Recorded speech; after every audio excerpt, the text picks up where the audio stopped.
While Haiti descends further into chaos, fueled by gang violence, U.S. federal and state governments are actively cracking down on Haitian migrants who attempt to enter the country without proper documentation.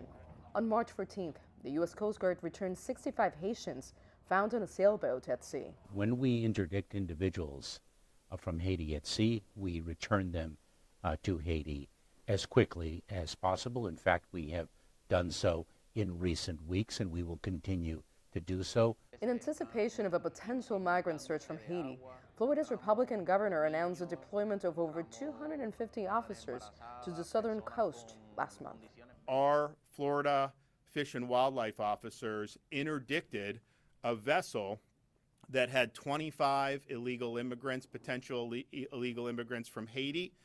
In their boat, in their vessel, they had firearms, they had drugs, they had night vision gear, and were boating very recklessly, which would potentially endanger other folks.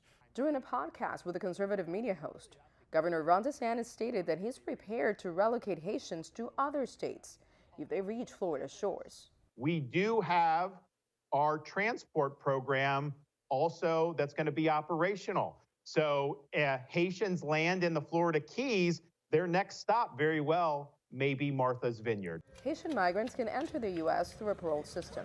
To be eligible, individuals must have a supporter in the United States who agrees to provide financial support for the parole period and pass a national security and public safety vetting. This Haitian mother arrived under the parole program 5 months ago with her 2 children. She did not want to be identified since her husband and the rest of her family are still in Haiti. I always told my husband we should return to the northern part because the situation was extremely stressful. I had a child, and one night they invaded the house of a neighbor. My female cousin was living in that neighbor's house. They broke in, they fired shots, they raped my female cousin. That's when I told my husband I no longer wanted to stay. And one day he called me and he told me that he would have to come back because gang members had invaded the house we used to live in. They destroyed all our belongings and threw them all outside. They beat him up.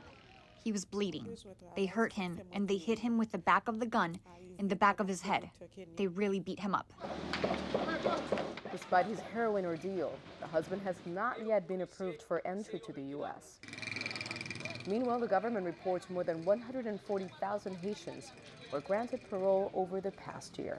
The Biden administration has not deported any Haitian migrants by plane since the last violence erupted, but it has returned migrants interdicted at sea back by boat, despite the escalating turmoil. Nitza, Soledad, Perez, CGTN, Miami.